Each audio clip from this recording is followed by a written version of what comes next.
Bonjour Isabelle Camborde. Bonjour. Est-ce que tu peux te présenter? Alors, je m'appelle Isabelle Camborde, j'ai 49 ans, je suis consacrée dans le célibat, dans la communauté de l'Emmanuel. Et depuis le mois de septembre, depuis 5 mois, je suis responsable de la vie consacrée féminine au sein de la communauté.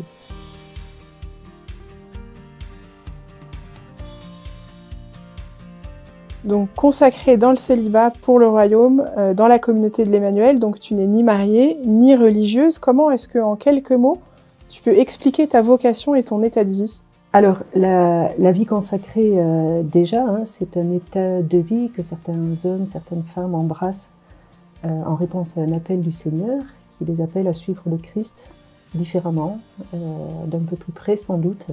Et cet état de vie donc les conduit au célibat pour le royaume, au célibat pour Dieu, les conduit aussi à vivre de façon, à ne pas s'enrichir, de façon un peu plus pauvre, quoi. Et puis avec aussi une certaine forme d'obéissance, c'est-à-dire en particulier dans la communauté de l'Emmanuel, d'accepter que certaines décisions, certains appels, certains avis viennent aussi d'autres frères et sœurs de la même communauté qu'on est appelé à servir. Voilà. Donc on vit ça dans la communauté de l'Emmanuel, entouré de frères et sœurs d'autres états de vie. Ce sont des couples, des célibataires non consacrés, des prêtres, d'autres, des hommes consacrés dans le célibat aussi. Voilà. Et on vit ça dans le monde, on vit ce célibat consacré dans le monde en exerçant pour la plupart de nos sœurs un travail dans le monde. Comment est-ce que le Seigneur t'a appelé? Comment ça s'est passé pour toi, cette découverte que peut-être le Seigneur voulait t'emmener sur le chemin de la vie consacrée et pas sur un autre chemin? Oui, moi pour ma part, j'ai toujours eu la foi depuis ma petite enfance. Et j'ai toujours été attirée par le Christ, par le silence des églises, par la parole de Dieu, par l'évangile, les paroles de feu de l'évangile. Voilà. Il se trouve que j'ai grandi dans un petit village où très rapidement les jeunes n'allaient plus à la messe, n'étaient plus pratiquants. Et moi, en ayant ce désir, je continuais, j'essayais d'être fidèle. Et très rapidement, on a dit, Isabelle, elle sera bonne sœur.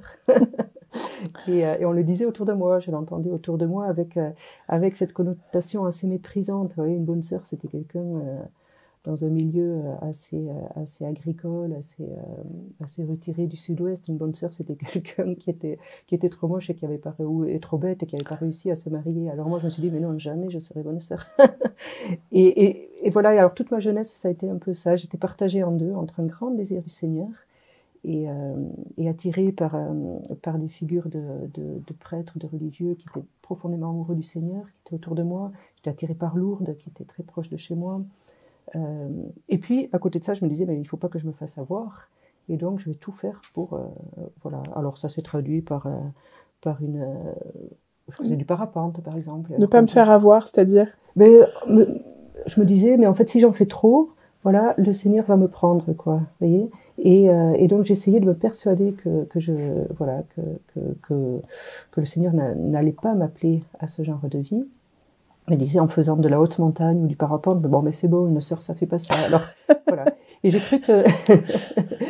cru que j'avais gagné avec mes études et parce que tout ça a duré quand même jusqu'à 24 ans. Et à un moment donné, j'ai fait des études, j'ai étudié pour être contrôleur aérien dans l'aviation civile.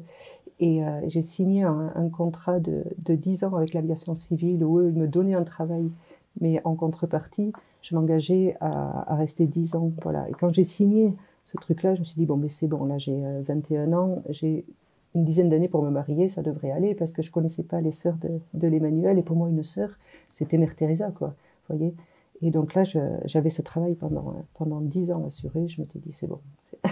Tu t'es dit, une vie professionnelle, ça va me prémunir contre une vocation. Voilà, je connaissais pas du tout la communauté de l'Emmanuel. J'étais assez seule dans ma foi aussi, voilà.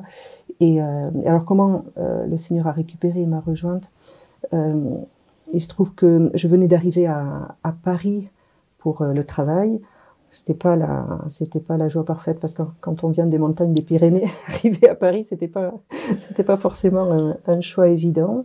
Et j'étais assez seule aussi, et à chercher des groupes de prière de jeunes qui me correspondaient pas tant que ça, parce que c'était pas mon milieu, parce que c'était des choses qui étaient très théoriques, et on se posait beaucoup de belles questions, mais au fond, moi j'avais soif, je pense, de plus de vie de prière et d'intériorité.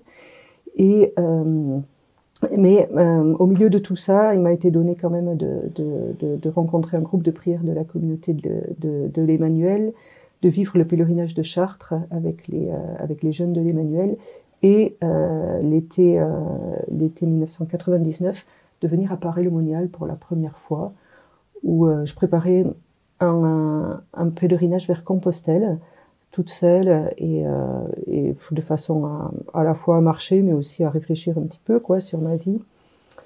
Et puis je me suis dit, mais en fait, ça rime à quoi de partir comme ça à Compostelle toute seule, et d'un état un petit peu déprimé, vous voyez. Et du coup, je suis venue à Paray-le-Monial en me disant, mais là, peut-être que je trouverai un prêtre pour me confesser. Je l'ai trouvé. Et avec cette confession, en découvrant aussi une église jeune, la prière de louange, des jeunes heureux, etc., j'ai vraiment fait une rencontre du Seigneur, à travers la miséricorde, le cœur du Seigneur. Et à partir de ce moment-là, j'ai découvert aussi la prière d'adoration, une vie plus intérieure. Et c'est comme ça que ensuite, j'ai quand même été marcher vers Compostelle, à une époque où le pèlerinage était beaucoup moins couru que maintenant. Voilà, et on dit que la foi rentre par les pieds, mais ça a été ça. Et de retour de Compostelle, j'habitais à Paris toute seule à l'époque, mais j'ai mis en place une vie beaucoup plus fidèle de prière avec la messe et l'adoration. Très très rapidement, je me suis mise à aller à la messe tous les jours et à adorer tous les jours 1 heure. Bon, voilà, sans reparler de vocation, voilà, je m'interdisais d'y penser. Et, voilà. Tu voulais toujours pas te poser la question. Voilà, c'était une peur pour moi. Hein. C'était vraiment une peur. Et l'année d'après, je suis revenue à Paray-le-Monial, à nouveau toute seule. Et c'était donc l'été 2000, l'année du jubilé. Et à une veillée le soir, je me suis assise à côté d'une dame qui était plus âgée que moi, qui devait avoir 45 ans, qui était visiblement célibataire, qui était là avec sa maman, dont elle prenait soin. Hein. Bon, on fait connaissance, on dit bonjour, voilà, on se présente un petit peu. Et puis au cours de la veillée, ceux qui organisaient la veillée ont appelé tous les prêtres, les séminaristes, les consacrés à s'avancer pour qu'on prie pour eux. Alors tout ce beau monde a commencé à s'avancer. Et puis la dame qui était à côté de moi se tourne vers moi et me dit « Ah, vous m'avez fait peur, j'ai cru que vous alliez y aller vous aussi. » Alors moi je dis « Non !» Et puis c'est tout ce que j'ai dit de la soirée, voilà. Mais ça m'a fait réfléchir, tu vois, parce qu'après je suis rentrée chez moi, bon la session s'est terminée, je suis rentrée chez moi, et puis je me suis dit « Mais cette femme-là, elle vit sans doute une vie très très évangélique, mais... » me dit, c'est comme moi, ça doit être trop tard, elle m'avait dit. Et je me suis dit, mais je voudrais pas me retrouver à 45 ans, à 50 ans, et en me disant, mais c'est trop tard. En ayant des regrets. En ayant des regrets, voyez. Et du coup, peut-être que je me suis fait tout un film sur cette femme, mais moi je me suis dit, mais en fait, toi, voilà, il faut en parler à quelqu'un. Alors, je voulais pas en parler à une sœur, je me dis, on va me mettre la main dessus. Un prêtre me dit, c'est la même clique, voilà. Et elle me dit, à qui j'en parle? J'en ai parlé au bon Dieu. Et alors, j'avais un coin de prière chez moi dans mon appartement. Je me suis mise à genoux un soir après cette session. Je dis, Seigneur, je te préviens, je serai pas sœur. Moi, je veux me marier avec un grand brun intelligent et drôle. C'est pas que je sois pressée, mais surtout, tu m'enlèves ces idées-là de la tête. Et ça se passera très bien. Voilà. Et j'ai fait cette prière pendant 2, 3, 4 jours. Ça a été très rapide. Et j'ai compris intérieurement que si le Seigneur me demandait autre chose, hein, la voie de la vie consacrée, il savait mieux que moi que ça me rendrait plus heureuse que le reste. Du coup, ça m'a coûté et j'en ai pleuré. Hein. J'ai récité la prière de Charles de Foucault. J'ai changé de prière. Et à un moment donné, voilà, j'ai récité, Seigneur, fais de moi voilà, mon Père, je m'abandonne à toi. Fais de moi ce qui te plaira. Voilà, cette belle prière. Et puis j'ai demandé ça au Seigneur, si tu veux ça, mais fais au moins qu'il y ait la joie, quoi, parce que sinon sinon ça va être long. ça va être long, et c'est pas le but. Et ce qui est très beau, c'est que le Seigneur a donné la joie très rapidement, et puis de plus en plus, une joie intérieure, et là je pourrais en témoigner, de plus en plus profonde aujourd'hui. Et puis là, je vois que en tout cas que c'était le plus beau témoignage que je pouvais rendre au Seigneur. Donc là, on voit dans ton récit la question de l'appel, comment le Seigneur appelle aussi, il vient, il s'en va, il revient avec délicatesse, parfois avec un peu plus d'insistance. Après, il y a aussi le temps du discernement. Oui. Et j'imagine que en tant que responsable de la vie consacrée féminine, la question du discernement, elle est centrale dans ta mission pour accompagner les candidates à poser un bon discernement. Comment on fait pour vérifier qu'une jeune femme qui se présente avec son histoire singulière, avec sa personnalité singulière, sa relation singulière avec Dieu, elle est effectivement appelée par le Seigneur à cette vocation consacrée, qu'elle se fait pas un film dans sa tête. Oui, ça se fait dans le temps, dans l'accompagnement, en accueillant, en écoutant la personne sur la durée. C'est des hauts et des bas, hein. C'est comme un chemin en montagne, il y a des hauts, il y a des bas, ça prend du temps. On apprend à aimer le chemin. Parce que ce chemin est beau, c'est un chemin de liberté aussi que vit la personne. Voilà, en respectant l'histoire pour celles qui accompagnent, celles et ceux qui accompagnent, en respectant ce que dit la personne, ce qu'elle présente, en faisant confiance, et puis en essayant d'aider, c'est-à-dire aussi en présentant la réalité d'une vie consacrée. C'est que voilà, il y a des choses dont il faut être conscient, c'est-à-dire par exemple le célibat, la question du célibat pour toute la vie. Voilà, qu'est-ce que ça veut dire, la question du renoncement à une maternité. Est-ce que tu es bien au fait de ça, vous voyez. Et puis ensuite, c'est aussi se faire des bonnes idées, voilà, vérifier qu'on a des bonnes idées sur Dieu, sur ce que Dieu demande, sur le mariage chrétien qui est beau, qui est saint, qui est voulu par Dieu. Est-ce que c'est pas une fuite, ouais. Voilà, de l'homme, une peur de la sexualité, une peur de l'homme, une peur du mariage. Et puis se faire des bonnes idées de la sainteté, voilà, tout ça, ça se travaille, ça se vit dans le temps.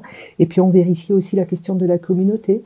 Est-ce que c'est bien dans cette communauté que je veux vivre cela, que j'y suis appelée avec tout ce que ça demande. Oui, ça c'est une précision importante. Il faut être d'abord membre de la communauté pour ensuite cheminer vers la vie consacrée dans la communauté, pas dans l'autre sens. Hein.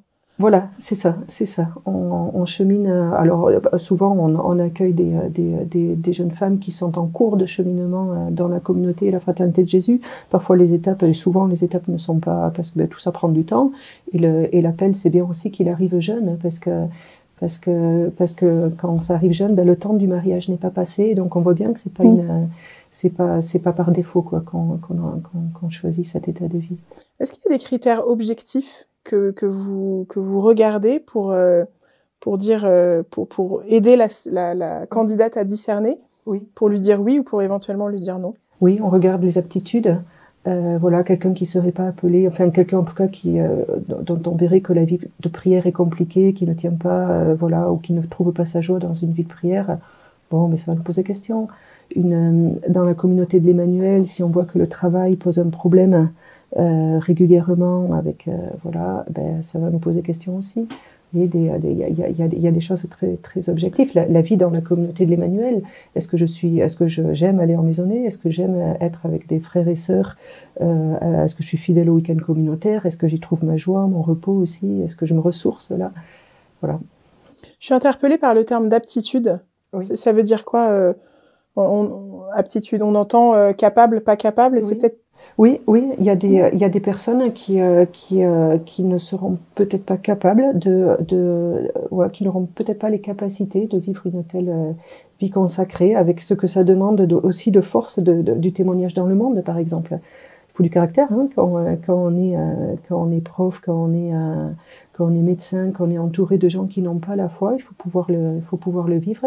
Et certaines personnes vont préférer se retirer dans des clôtures pour vivre cette vie consacrée de façon un peu différente. Alors on va revenir sur tout ça un peu plus tard, mais je voudrais qu'on approfondisse justement cette durée et ce temps entre le moment où on candidate à la vie consacrée et le moment où on arrive à un engagement définitif. il se passe quoi, 8-9 ans minimum? Oui, 9-10 ans parfois, oui. Ouais, c'est On se pose pas autant de questions quand on se marie, et j'ai envie de dire heureusement qu'on discerne pas aussi longtemps. Mais en quoi en quoi cette durée, elle est nécessaire?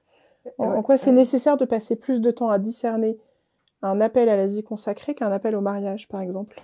Oui, l'Église est très prudente et puis ça se fait par étapes avec beaucoup de choses donc à vérifier parce que l'état de vie, voilà, on s'engage à pas mal de renoncements et il faut voir si on y trouve une joie, il faut voir si c'est stable, il faut voir si... et donc tout ça permet de vérifier dans le temps, accompagné par beaucoup de personnes aussi. On regarde si la vie de fraternité est joyeuse, on regarde si... tout ça prend du temps, vous voyez, ça prend du temps. Et puis c'est une liberté aussi qui grandit. Ouais. Donc il y a plusieurs étapes. Il y a plusieurs étapes, oui. Est-ce que tu peux nous dire rapidement quelles sont les grandes étapes clés du discernement?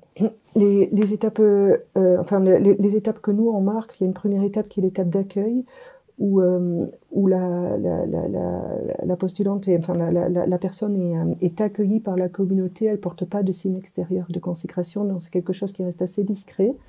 Voilà, parfois la famille n'est pas encore au courant, par exemple. Voilà. L'étape d'après, elle vient en général au bout d'1 an. L'étape d'accueil, c'est l'étape de formation où la sœur maintenant reçoit la croix. Et donc là, avec ce signe extérieur déjà, souvent on est conduit à le dire un peu plus et un peu plus visible déjà, et notamment avec les questions de famille. Peut-être c'est le moment où on le dit, on va être conduit à le dire à ses parents, à ses frères et sœurs. Il faut l'assumer un peu, quoi. Il faut l'assumer un peu plus, voilà. Au cours de cette étape, on vient faire les 2 années de formation à Paris. Donc là, on pose un choix fort, qui est celui d'arrêter les études ou le travail pendant 2 ans pour discerner de façon un peu plus active, quoi, cette vie-là. Donc ça aussi, c'est un choix qui est marqué, qui veut dire quelque chose déjà.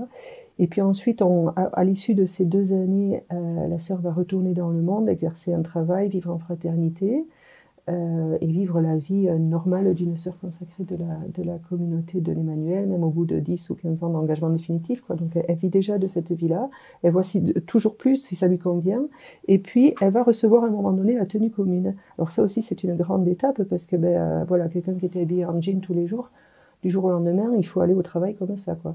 Avec une jupe bleu marine, ouais. et un haut blanc. Et un haut blanc. Donc ça, on peut plus se cacher derrière.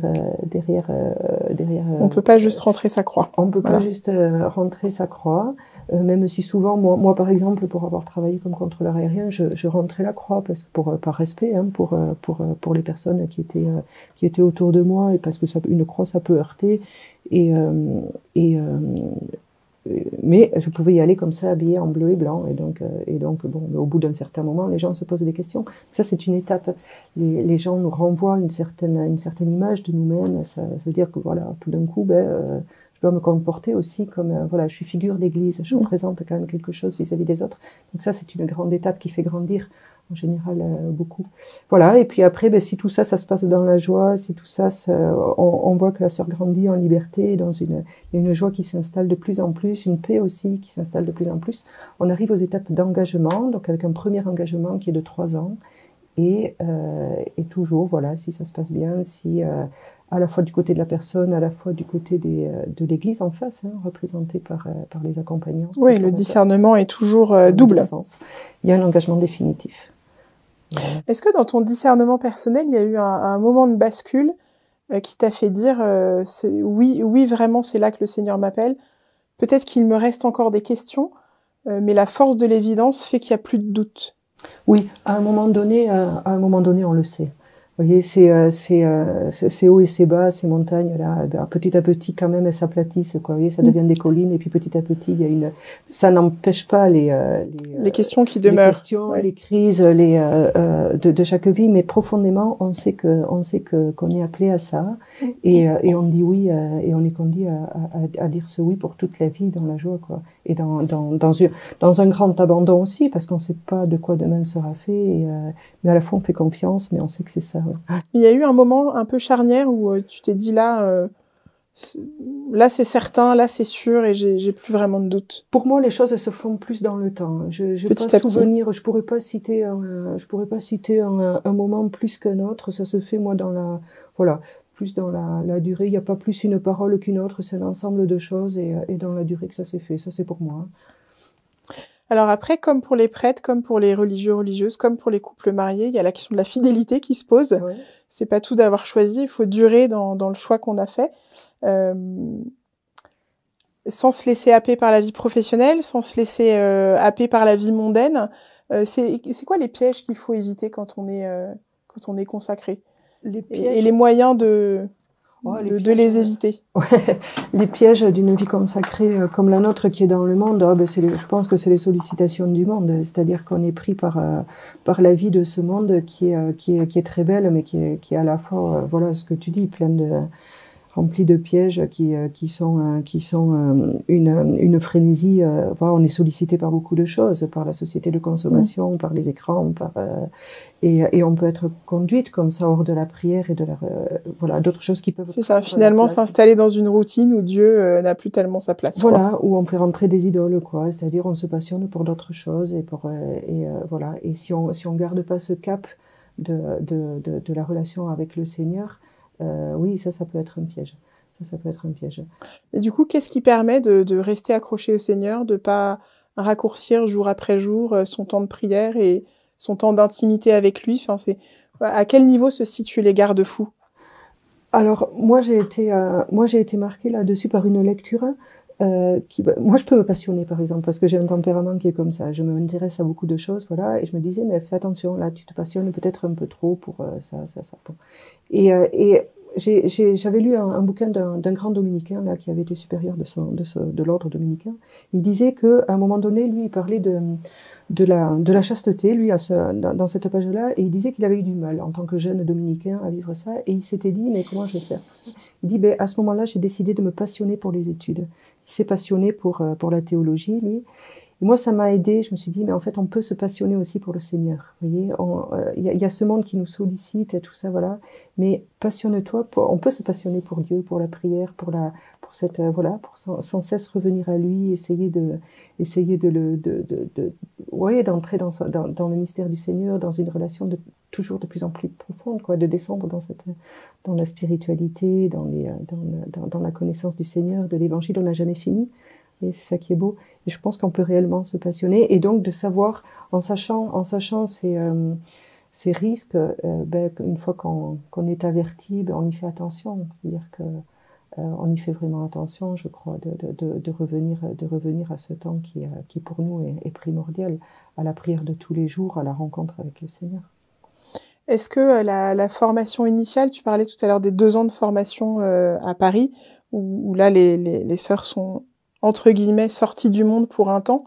Est-ce que ce temps de formation initiale, il a un rôle important justement dans le fait de permettre de durer dans la prière? Est-ce que ça permet de s'enraciner un peu plus? Oui, je crois que oui. Enfin, en tout cas, on a essayé de le construire comme ça, c'est-à-dire que c'est à la fois avoir cette formation pour le discernement, hein, d'accompagner, mais aussi de recevoir un enseignement de l'Église, un enseignement théologique, un enseignement de l'écriture, un enseignement de la vie spirituelle, et d'apprendre nos jeunes sœurs aussi à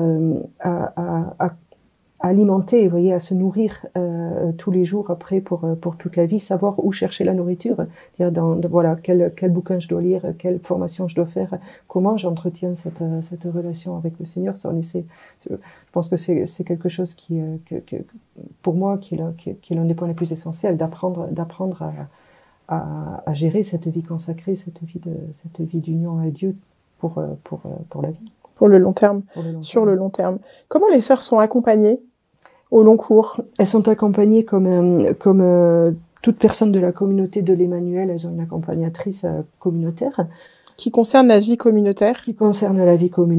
Voilà. Pendant leurs années de discernement et de formation jusqu'on essaie de le faire durer même après l'engagement définitif, pendant 1 an ou 2 après l'engagement définitif. Elles ont un suivi par une sœur consacrée peu plus anciennes, formatrices, quoi, à la vie consacrée, voilà. Et puis, après, certaines, même je pense que la plupart ont un père spirituel. Elles sont visitées régulièrement par les responsables des sœurs aussi. Oui, oui, oui, oui. Tu fais le point régulièrement avec chacune? Oui, oui, oui. Alors, oui, oui, avec moi ou les personnes qui travaillent avec moi. C'est-à-dire que là, maintenant, les choses il y a 215 sœurs, donc je pourrais pas voir... Dans le monde, ouais. Dans le monde. Donc, il y a des personnes qui travaillent avec moi, des responsables de zone. Il y a une responsable pour la France, il y a une responsable pour l'Europe, une responsable pour... deux responsables pour l'Afrique, etc. Donc elle m'aide à suivre toutes ces sœurs. Oui. Alors, on le disait hein, tout à l'heure, dans la communauté de l'Emmanuel, il y a tous les états de vie, il y a des consacrés dans le célibat pour le royaume, hommes et femmes, des prêtres, des laïcs, mariés ou non.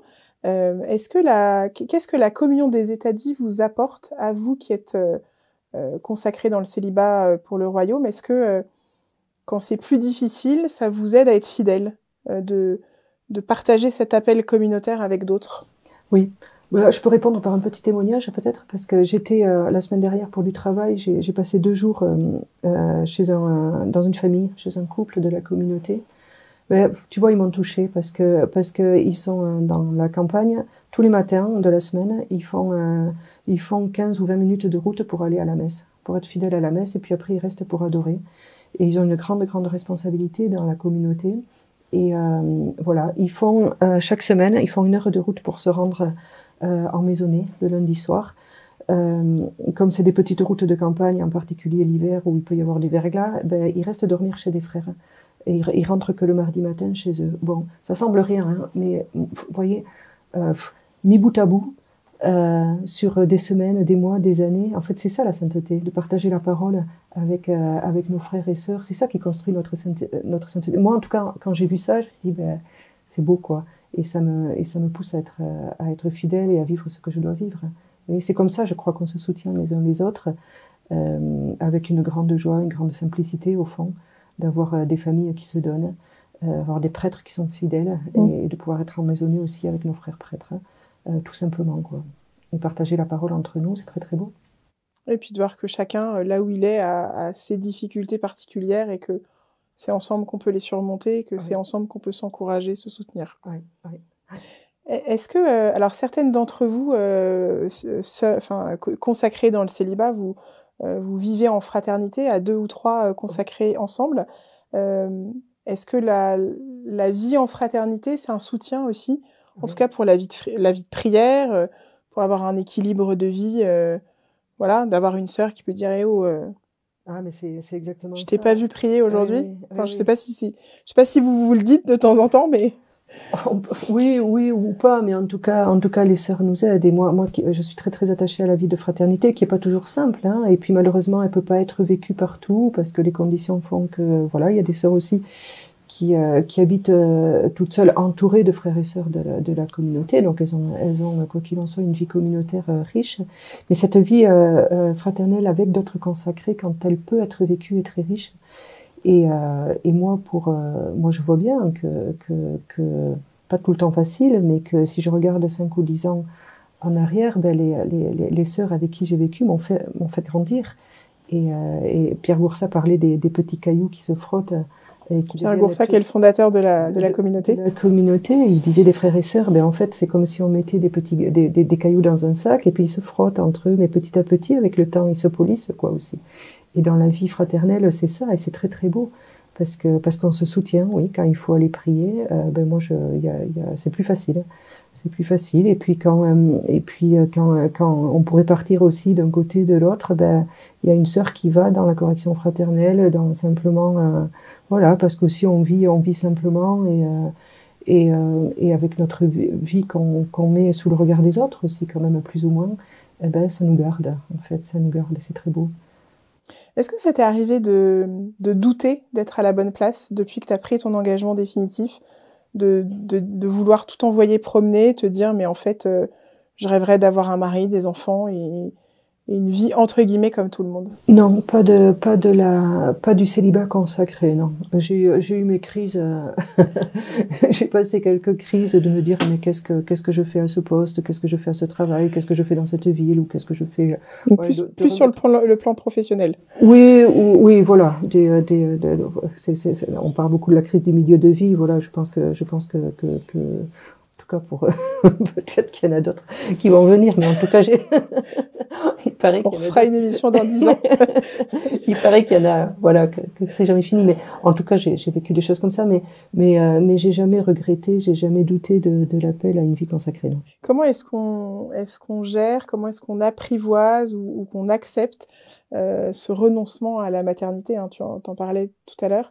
On parle souvent de l'horloge biologique chez les femmes qui peut venir réveiller avec beaucoup de puissance et parfois une certaine urgence le désir d'enfant, le désir d'engendrer, de porter la vie, de donner la vie. Comment est-ce qu'on apprivoise, comment est-ce qu'on vit et comment est-ce qu'on accepte le fait qu'on a renoncé à devenir mère? Moi, j'ai jamais trop souffert de ça, je crois pas. Donc, je sais pas si je vais bien répondre. Moi, il y a une joie, quoi. Vous voyez, et donc, on parle souvent de vie consacrée en termes de renoncement au mariage, de renoncement à ceci, de renoncement, voilà. Et parfois, on en parle, parfois pas suffisamment de façon positive. C'est-à-dire que oui, j'ai renoncé à pas mal de choses, mais voilà, c'est pour Dieu, c'est pour le royaume. Et en fait, moi, je vis une vie avec le bon Dieu qui me tient, qui me porte et qui me donne une joie qui est immense et qui me suffit quelque part, vous voyez. Et donc, je pense pas tous les jours au fait que j'ai pas de mari ou j'ai pas d'enfant parce que la relation avec le bon Dieu et c'est pas une question de sensibilité parce que parfois il y a une prière qui est plus ou moins facile, hein, mais profondément. Voilà, il y a cette relation avec le bon Dieu que je recherche toujours de plus en plus, que j'essaie de chercher plus profondément, qui me comble, quoi. Donc il y a une joie plus grande en fait que les renoncements qu'on évoque. Je crois, oui. Comment ça pose quand même la question de la fécondité, parce que certes il n'y a pas d'enfants, pour autant vos vies elles sont données, elles sont fécondes. Enfin on pourrait en témoigner assez longuement, mais comment on apprécie la fécondité d'une vocation? On peut pas la mesurer, mais est-ce qu'on peut la mettre des mots sur cette fécondité? Comment elle se déploie? On y croit surtout, et heureusement qu'on peut pas la toucher du doigt, tous les jours, parce qu'on deviendrait orgueilleux. Et donc heureusement, et le Seigneur, il attribue pas telle conversion à telle personne ou telle parole ou quoi. Hein. On voit bien que dans le cheminement des personnes ou des convertis, c'est une parole à ce moment-là, mais c'est d'autres personnes, c'est tout un ensemble qui a fait que. Donc est-ce que c'est une seule personne qui a fait que souvent pas. Voilà, on parle maintenant on reconnaît maintenant qu'il y a par exemple un regain du catéchuménat et dans les paroisses, dans les communautés, des personnes qui s'approchent de plus en plus du baptême. Bon, profondément, moi je crois que ce sont ces vies données. D'une façon, alors les vies consacrées en particulier, pas que, parce qu'il y a la prière de chacun, il y a l'offrande des personnes qui souffrent, par exemple, aussi, beaucoup, mais la vie consacrée en fait partie, ces vies offertes qui servent pas à grand-chose. On pourrait dire, en fait, la fécondité, le Seigneur la donne comme ça. D'une manière un peu mystérieuse et invisible. Hein. Oui. Et ça, alors, c'est notre foi, oui. Je voudrais que tu reviennes là-dessus parce que quand on s'est parlé avant l'émission, tu m'as dit, moi je dis toujours que la vie consacrée ça sert à rien. Ça sert à rien, mais alors du coup, quel est l'intérêt de la vie consacrée? Je provoque un peu en me disant ça parce que pour moi ça a été une question. J'ai dit que j'ai lutté un petit peu dans ma jeunesse et tout ça, et je me disais, mais une bonne sœur, c'est quelqu'un qui est trop moche pour se marier. Et en plus, ça sert à rien, parce qu'un prêtre encore, mais on préfère que ça tombe dans la famille à côté en général, mais au moins, ça célèbre la messe, ça donne les sacrements, comme une sœur. Bon. Et donc, à quoi ça sert une sœur? Et en fait, de donner un cours de mathématiques ou de français, d'être à l'hôpital, en fait, il faut pas être consacré pour le faire. Ça, on n'a pas de compétences supplémentaires ou quoi. Même quelqu'un une sœur qui anime la messe, elle va pas l'animer mieux. que quelqu'un d'autre, ou qui fait la catéchèse, ou qui va servir les pauvres. C'est pas parce qu'on est sœur consacrée qu'on le fait mieux que d'autres. Vous voyez. Mais en fait, qu'est-ce que ça dit? Qu'est-ce que ça dit au monde? Qu'est-ce que ça dit Je crois moi, je fais de toutes mes sœurs des aiguilleurs du ciel. C'était ton métier avant de travailler pour la communauté. Métier, ouais. En fait, c'est beau parce que nos sœurs qui sont disséminées un peu partout dans le monde, en fait, qu'est-ce qu'elles font? Elles montrent le bon Dieu, vous voyez. C'est-à-dire que cette fille-là qui a accepté de pas se marier pour Dieu, en fait, elle pose la question de Dieu. C'est-à-dire qu'on est entouré de personnes. Il faut que l'Église vienne à eux parce que sans ça, ils n'iront pas vers l'Église. Donc les sœurs, c'est ce qu'elles font. Elles viennent dans le monde, elles apportent Dieu dans le monde et elles provoquent un peu par ce célibat qui est choisi pour Dieu. Et en fait, quand on voit une femme qui est heureuse, qui est joyeuse, qui est comblée, et quand on n'a pas la foi, mais en fait, sa vie ne sert à rien. Sa vie est inutile si Dieu n'existe pas. Et donc, par l'absurde, ça veut dire que, en fait, si elle est heureuse, ça veut dire que Dieu existe. Et donc, on est la preuve vivante que le bon Dieu existe. Sans ça, notre vie ne vaut pas la peine d'être vécue. Elle est perdue, quoi. Voilà. Et donc, c'est ça. C'est ça que montre la vie consacrée dans le monde en particulier qui n'est pas croyant. Et il y a cette beauté aussi de la gratuité, en fait. Voilà, comme un peu comme le parfum précieux de l'évangile à la femme. Voilà, c'est quelque chose qui est perdu pour Dieu et qui montre Dieu, qui montre le ciel, qui montre le royaume, quoi. Voilà. Il y a quelque chose de l'ordre d'une disponibilité et d'une ouverture de cœur aussi. Oui. Dans l'accueil de ces personnes-là, dans l'écoute, on a plus de temps, hein, puisqu'on n'a pas de famille à charge.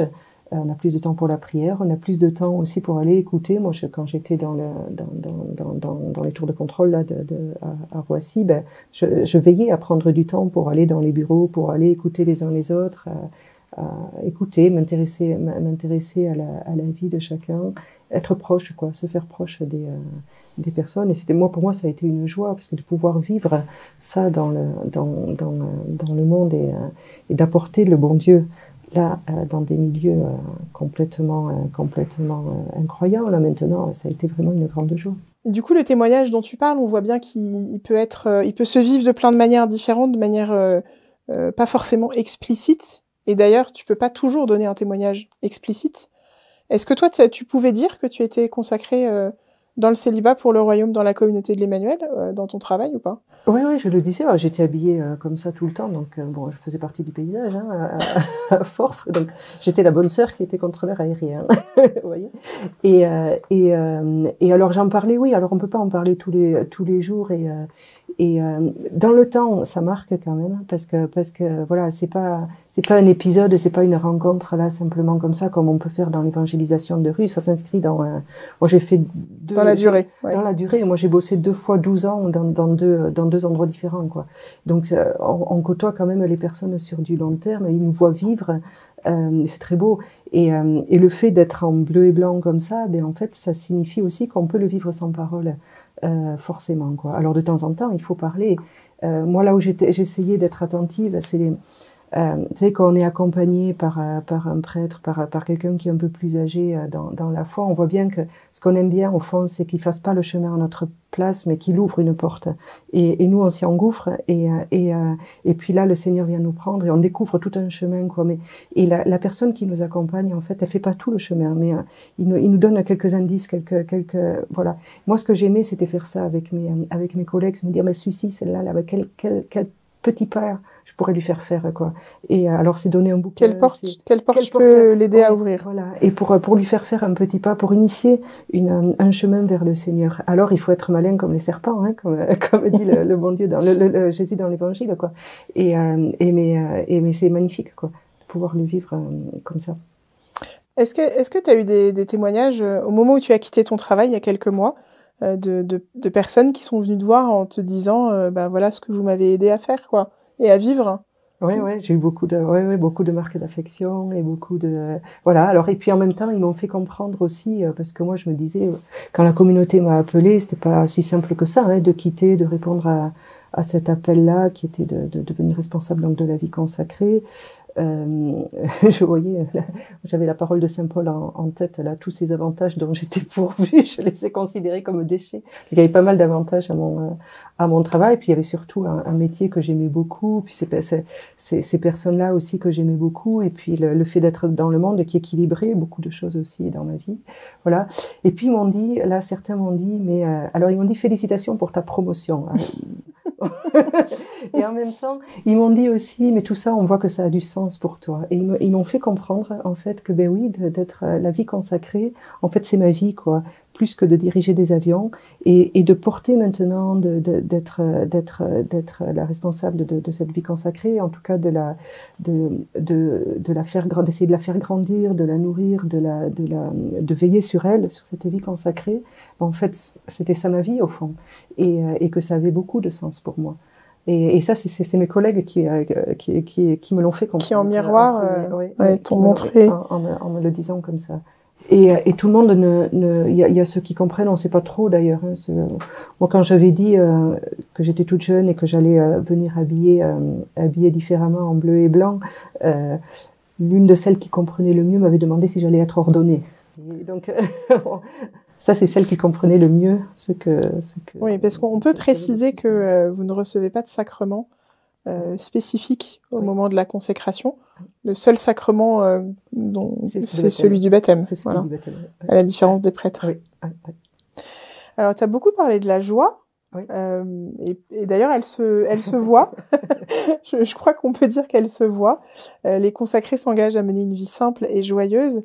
Est-ce que tu peux nous partager à la fois, tu l'as déjà un peu fait, mais à la fois cette grande joie d'avoir donné ta vie à Dieu et en même temps toutes les petites joies qui viennent émailler le quotidien? La grande joie, c'est on est sauvé, quoi, et donc on est sûr, on est sûr du royaume, on est sûr de la vie avec le Seigneur, on a le Seigneur qui nous aime aussi. Cette joie, c'est ça, d'avoir un Dieu qui nous aime, quoi. Et les joies du quotidien, ben c'est les joies, oui, toutes simples, les joies de la vie, de voir la vie avec la joie de la communauté, la joie de la louange. Aussi, dans la communauté, on a reçu cette grâce de la louange qui change quand même beaucoup de choses dans nos journées. Hein. Quand on la vit tous les jours, on apprend à vivre nos journées avec un regard heureux, avec un regard plein de gratitude aussi de tout ce qu'on reçoit. Et puis tourner vers le Seigneur. Et tourner vers le Seigneur, vers l'espérance, vers la joie du royaume, vers le Seigneur qui ne va pas nous abandonner, vers le Seigneur qui va nous bénir, quoi. Et qui bénit nos vies données, la tienne comme la mienne, et qui voit tout ça. Si c'était à refaire? Ah, je le referais, oui. Merci Isabelle. Merci à toi.